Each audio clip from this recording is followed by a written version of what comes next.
So for them, they might have Ferraris, and that's fine, I don't have a problem with that, but they don't want other people to have Ferraris, because for them that's really, mass consumption for a lot of the growth skeptics is really despicable.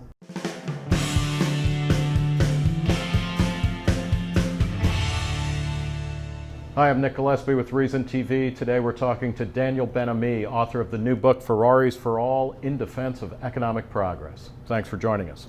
Good to be here. Who the hell is against economic progress? Well, a lot of people ask me that, and I think a lot of people, because the book is really aimed at the mainstream elite, who in my view are very nervous and skeptical about economic growth.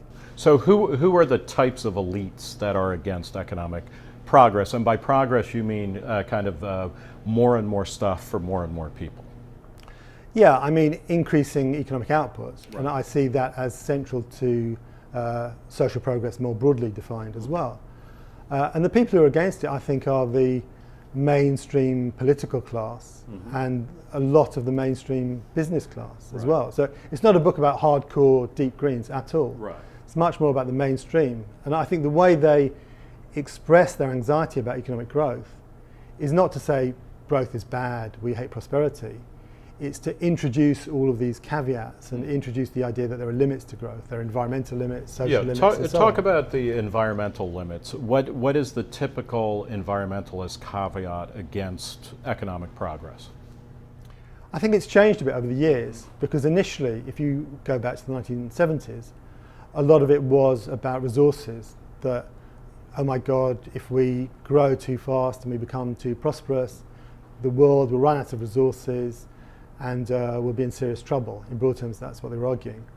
I think more recently, it's become more precautionary. So climate change is a really good example of that, where they'll say, well, maybe we're okay at the moment, but we're storing up huge problems for ourselves in relation to the future.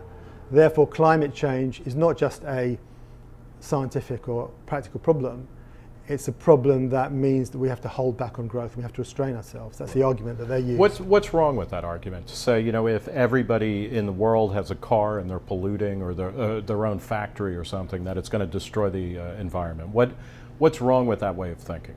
I don't see it as being a limit in the sense they see it as being a limit. I see it as posing a challenge to humanity, but it's a challenge that we can overcome through better engineering, through adapting to climate change, for example, by having higher sea walls, by maybe investing more in nuclear energy, maybe having more high-tech solutions, geoengineering solutions, like pulling carbon dioxide out of the atmosphere. So I'm not an engineer, so I don't know the precise solutions that are best, but I'm confident that it doesn't provide an insurmountable limit. We can grow, and in fact that's the best way to find solutions to the problem. You talked about the business class being against economic progress. Now, how do you make sense of that? Because don't they want to have bigger markets so that they're selling more and more stuff to more and more people? Yeah, I mean, growth skepticism, as I define it, is a sense of real ambivalence about economic growth and prosperity. So they're torn. So on the one hand, of course, there is an imperative for them to increase profits, to grow, to expand. But on the other hand, they're very nervous about it.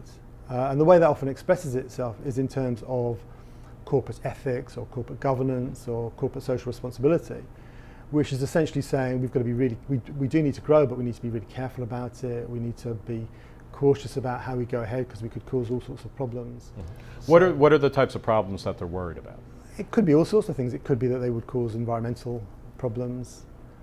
It could be, I suppose people might react badly to what they're doing, that they look bad and their reputation will suffer as a result. So reputational risk can be part of it. Is any part of it that if everyone has a Ferrari, suddenly a Ferrari isn't such a status symbol?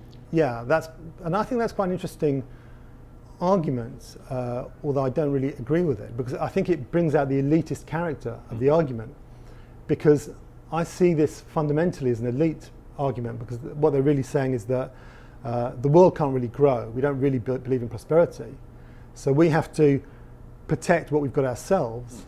So for them, they might have Ferraris, and that's fine, I don't have a problem with that, but they don't want other people to have Ferraris, because for them that's really, mass consumption for a lot of the growth skeptics is really despicable. So it's okay for them to have a Ferrari, but not for for majority of the population to have Are a Ferrari. is growth skepticism one of the main kind of excrescences of wealth? I mean, you see it more in the first world than the third world, right? In the West, we've had quite slow growth during a lot of the post-Second World War period, especially since the 1970s, and especially since 2008 with the recession. So one way to rationalise that is not to say, let's have more growth, let's go forward. It's to say, well, this is natural. That's just the way things are. You have slow growth. You can't do anything about it.